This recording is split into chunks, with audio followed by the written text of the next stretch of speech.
नमस्कार, स्वागत है आपका फिर से एस्ट्रो विद्या मंदिर के इस चैनल में। आज हम बताने जा रहे हैं आपको कि देवी भगवती के पूजन में किन किन सामग्रियों को आपको प्रयोग करना है। वैसे तो शास्त्रों में, पुराणों में सब चीज़ें लिखी होती हैं। जो ब्रह्मचार्य से जो ब्राह्मण हैं उनसे आप पूछेंगे तो वह भी आपको बता देंगी। और आज के समय में बहुत सी पुस्तक मार्केट में अवेलेबल है जिनका आप इस्तेमाल करेंगे, पढ़ेंगे तो उसमें सारी चीज़ें लिखी होती हैं।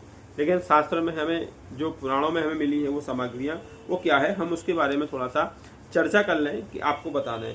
देवी पूजन में चंदन का प्रयोग होता है। अगर, तगर, कपूर, अष्टगंध, अशोक के पत्ते, चंपा के फूल, मालती फूल, मंदार फूल, पुष्प, बिलपत्र तथा तुलसी पत्र का प्रयोग करें पूजन में। इससे भगवती बड़ी प्रसन्न होती है। फलों में नारियल, नारंगी, अनार, केला, आम, ये फल भगवती को बहुत शुभ और प्रिय माने जाते हैं।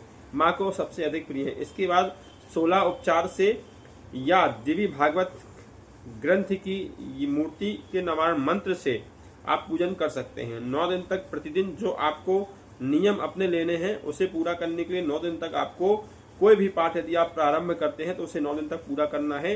एक समय निश्चित कर, जिस समय चालू करते हैं उसी समय पे आपको चालू करना है। इसके अलावा आपको सात्विक रहना है, पाठ को अधूरा नहीं छोड़ना है और ना ही कोई गलतियां करनी है। संस्कृत में बने तो संस्कृत में, हिंदी में बने तो हिंदी में। ऐसा नहीं कि आधी चीजें भूल गए और आधी चीजें तोड़ गए, तो ये पाठ में गलतियां नहीं करना। इससे नुकसान होता है साधक को और उस पाठ का फल नहीं मिलता। कोई पाठ के शब्द का उच्चारण स्पष्ट और साफ होना चाहिए। पढ़ते समय गलती आपको नहीं करना चाहिए। प्रसन्न चित्त से, प्रसन्न मुद्रा से, आपके जीवन में कितना दुख हो भगवती सब जानती हैं, उनको आपके हृदय में बैठकर वो सब समझती हैं। लेकिन आपको जो स्तुति कर रहे हैं उनको प्रसन्न मुद्रा से करना है, ताकि भगवती को ये एहसास ना हो कि अरे यार ये तो हमें रोध होके अभी मना रहा है फिर बाद में नहीं। तो हृदय मन से करिए। ठीक है, आपका दुख अंदर है, फिर भी प्रसन्नता से उनकी वंदना करिए। इससे भगवती बड़ी प्रसन्न हो जाती हैं। साथ ही साथ क्रोध में या तनाव में रहकर आपको उपासना नहीं करनी है। लालच या घमंड में आकर आपको किसी प्रकार की अहंकार से देवी भगवती की उपासना करनी नहीं है। नहीं तो नियम आपका खंडित हो जाएगा, आपको कुछ नहीं मिलेगा। 9 दिन तक जमीन में आपको शयन करना है। पत्तल में आपको भोजन करना है। सदा सात्विक रहना है। और 9 दिन तक जो आपको करना है वो बैगन, दाल, बहेड़ा, मधु, तेल, बासी भोजन, खराब, दूषित, झूठा अन्न नहीं खाना चाहिए।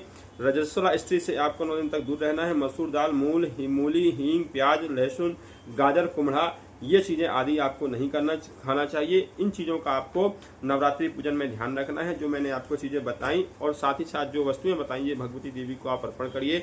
सिंपल सादी पूजा करिए, केवल भगवती की आराधना करिए। इससे भगवती बहुत जल्दी प्रसन्न होंगी आप पे और आप पर कृपा करेंगी।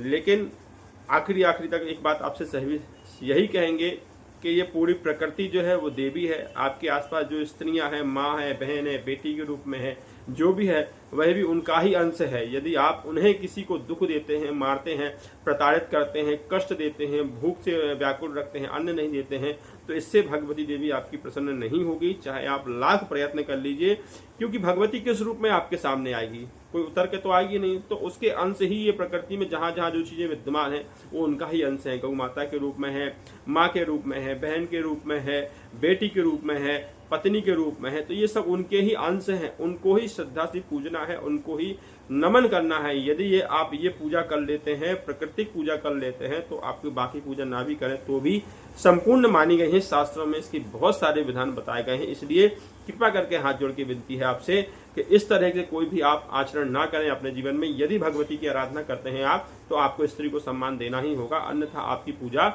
निष्फल मानी जाएगी। धन्यवाद।